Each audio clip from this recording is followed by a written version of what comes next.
Welcome back, WNST, Towson, Baltimore, and WNST.net. It's a shame that I've lost my voice for one of the pieces that I was really looking forward to doing this week, so Luke is just going to do all of the honors here. You're going to push through. We're live on Radio Row. We're talking to Anquan Boldin here. You're not going to let a little raspy voice. I've never interviewed Anquan Boldin. He was camera shy back in the day in Baltimore. How are you, man? I'm good, man. Well, I mean, I keep up with you, and I run into you places, and you're always doing sort of good work. You got to come back and help us fix Baltimore, dude. Man, you got the ring, you know what I mean? Like, we do Baltimore positive stuff. You're always community-oriented, everything you're doing. This was a heck of a year for Baltimore, for the Ravens, and for Lamar to sort of get back where we want to be. Yeah, it was huge, man. And just seeing, how successful the team was this year. It obviously a disappointing end of the season, but, man, I love where the direction that they're headed. I love, Lamar as the face of that franchise, what he's done to the city, how he's, put a different energy there, man. It's been great to watch. Well, hopefully it is just the beginning, right? I mean, disappointment. You know how quickly it can end for you in January, in all sorts of ways. Man, but you don't feel it coming. I mean, I think Matt Judon said after the game, nobody prepares for the car wreck. It just happens, Right. And it feels like it happened, and now as a franchise, everyone, John all the way, Eric, Ozzie all the way down, they got to pick up the pieces and come back from the disappointment of all of this. Most definitely. But, I mean, you got to think about it. Every year you do that, whether you make the playoffs or not. You as an organization, you have to get back off of the mat and start over again. And I think that's the beautiful part about it. We didn't accomplish our goal last year, but we have another opportunity, another crack at it. So let's do what we need to do to make sure that we're the best team we can be to ensure that we have an opportunity. Look, your departure, and going off and the way you played after you left and us watch. I take phone calls for a living during that era, So, there were a lot of people saying, if Anquan were here and all that, all the years later, we saw you come back. You feel like you're a Raven. I mean, you're not wearing a ring because you're probably not your style, right? But the part of you for Baltimore, because I've heard you from the outside speak out about Baltimore and challenges and things you want to accomplish in your life to help places like Baltimore. Most definitely. I always consider myself a Raven. Although I was only there for 3 years, it feels like I was there for majority of my career. Why? It's just a place that fit me. Just the mindset of being in Baltimore, the things that, that are instilled in you. I mean, it was a perfect match for me. I connected with the fans on a different level. And don't get me wrong, I enjoyed everywhere I played. I started in Arizona. I was there for 7 years. After I left Baltimore, played in San Fran for another 3 years, and then ended up. Oh, that's right. He's a Detroit. 49er. I can have him sign this. He's a Raven. He's a Raven. Right, I'm a Raven. So, but the connection that I had with the city of Baltimore was different than anywhere else that I played. Anquan, what was the origin of you retiring as a Raven? Now, did Ozzie call you? Did you call him? Tell us a little bit about that, because I think that was something that maybe caught a lot of fans by surprise, but it was an overwhelming positive development. Yeah, it was part of that. I retired from the NFL, and it's always how do you want to be remembered? Right. And I think for me, I wanted to be remembered as a Raven. So it was me reaching out to the organization and letting them know, because, you get the question all the time, and you see fans arguing all the time. Well, he played in Arizona for 7 years. He was drafted But he got a ring here. But he got a ring, yeah. You know what I'm saying? Well, and then you have, San Fran fans, and, and for me, this is how I want it to end. You know what I'm saying? And I thought it was important for not only me but my family as well. I have 2 sons, and my legacy that I leave, I think, is important to them and my wife as well. So for me, it's letting them know, and my youngest son was actually born in Baltimore. We were pregnant with him when we got traded from Arizona to Baltimore. And our first summer there, we ended up having my youngest son. I can remember you being at the Best Western. It was your first training camp out in Westminster, McDaniel College, and you hanging out with the family and seeing your baby boy. I mean, and it was cool. It was cool, just as a reporter watching from afar, trying to get stories done, but to see that and to Well, you were a big deal coming in, right? I mean, you were that missing. We always struggled with the wide receiver position. We're still struggling. You're drafting last year, right? We gave you away, and somebody out there's listening saying, shouldn't have given a guy away next to you. But, when you came in, there was this sort of a renaissance thing to say, what can the offense be? What can Joe be when you came in and became a part of this? And maybe we don't talk enough about it, about Joe. I mean, certainly in the aftermath of Lamar, there is no halo. There was no hangover after Joe left. And, Joe got roughed up on the way out. But, yeah. I mean, as Joe always said to me when I wrote Purple Rain 2, which I still owe you a copy of, we do a lot of winning around here, And I hope that Joe's legacy, tied to your legacy and everything the 47 and the 2013 championship means, that, you didn't have a chance to come back and be a bigger part of that, right? And Trent Dilfer has sat with me many times and talked about that 20 years ago because it's not perfect, right? Right. It's definitely not perfect. But I can say, me leaving, I got satisfaction in the fact that I was brought to Baltimore to do a certain job, and I accomplished that. Like you said, I was brought to Baltimore to put them over the hump.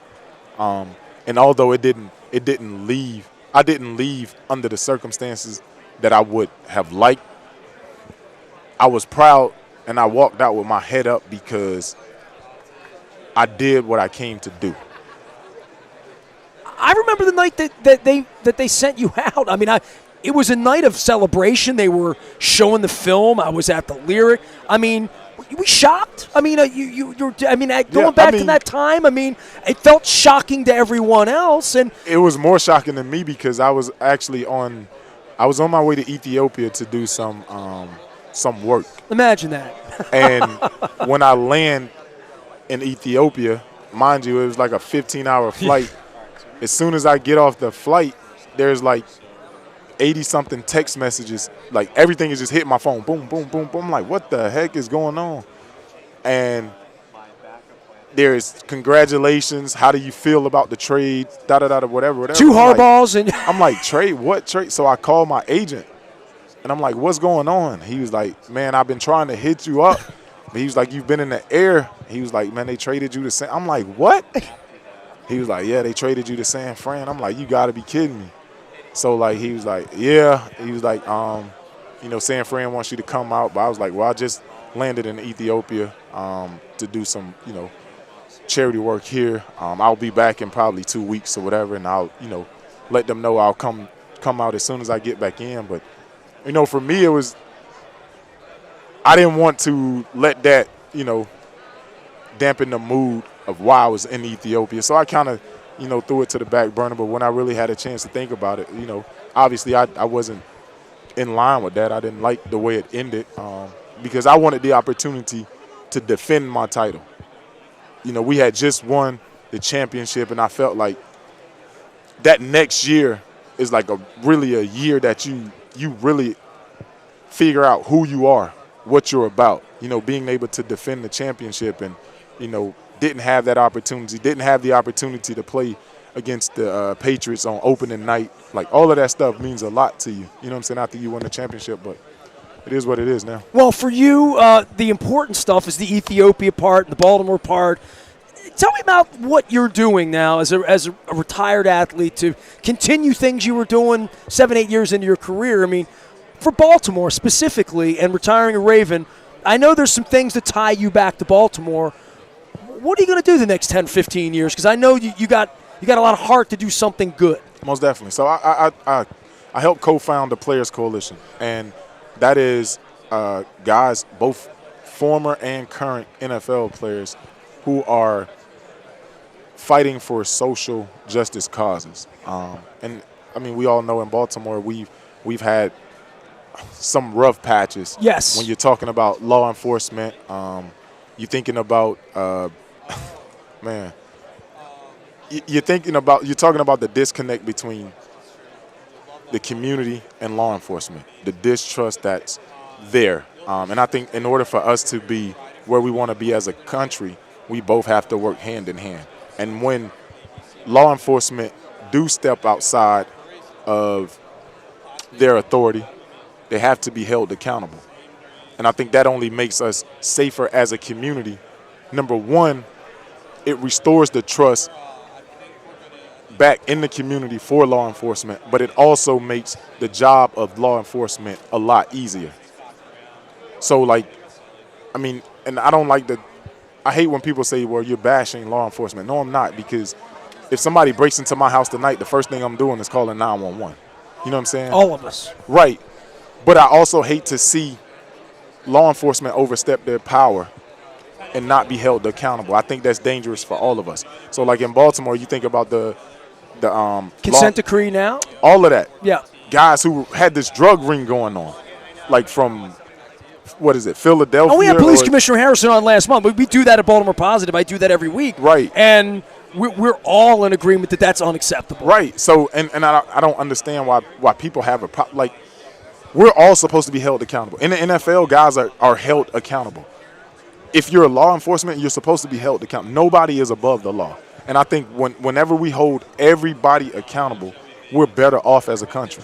Well, let me know how I can help you with that. I know you're here on behalf of Office Depot and Office Max as well, and former Man of the Year. I got Walter Payton's a boy over here on the other side. Oh, Jerry, that's my guy. So yeah, I mean he's here. Former Walter Payton Man of the Year here, right? I mean, me and Jerry was recruited together. Like we look. So me and him came out of high school the same year. And I was a huge Walter Payton fan growing up. We all were. So I tried to schedule my visits around the same time he was visiting so I could meet his dad. Oh, that's awesome. Did it work? No. Oh. Hey, man, keep up the great work. Tell me what Appreciate you're it. doing here with Office Depot and Office Max, because Lord knows I use enough of their paper, enough of their equipment. Yeah, I'm partnering with stock. them to continue to invest in our youth, in education, and in small businesses. Small business important. I own one. Okay, so then you should be one of the guys using the Office Depot. I compete with the big guys. Okay. I know we look big league over here, but we're not. Hey, man, thanks for coming by. Don't be No a stranger, problem. all right? We'll work it out. I didn't trade you, that's all I'm saying. I appreciate that. And I'm glad you're back, and I'm glad you retired a Raven, and I'm glad you're smiling with us. And where's your ring, man? It's at the house, man. I don't wear rings. No, nobody. So many players say big, that. man. It's Yeah, all about the memory, the experience. That's just a little souvenir Yeah. on the side. That's to show off to other people. But, All right, well, come back and help fix Baltimore. It's important. All right, Will do. I live there. I'm involved. Billy's got that speech. Are you the chicken or the pig in the breakfast? The chicken's involved, gets to leave, but the pig's committed. I'm committed. I'm in the meal. I have ownership. Is what I have. So Anquan Boldin, we call him Q. Call him a world champion. As I look up at the Super Bowl 47 program, I owe him a copy of Purple Rain too. We are WNST.net, AM 1570 at WNST Towson, Baltimore, talking good stuff with good people. We're live in Miami Beach with more from Super Bowl 54.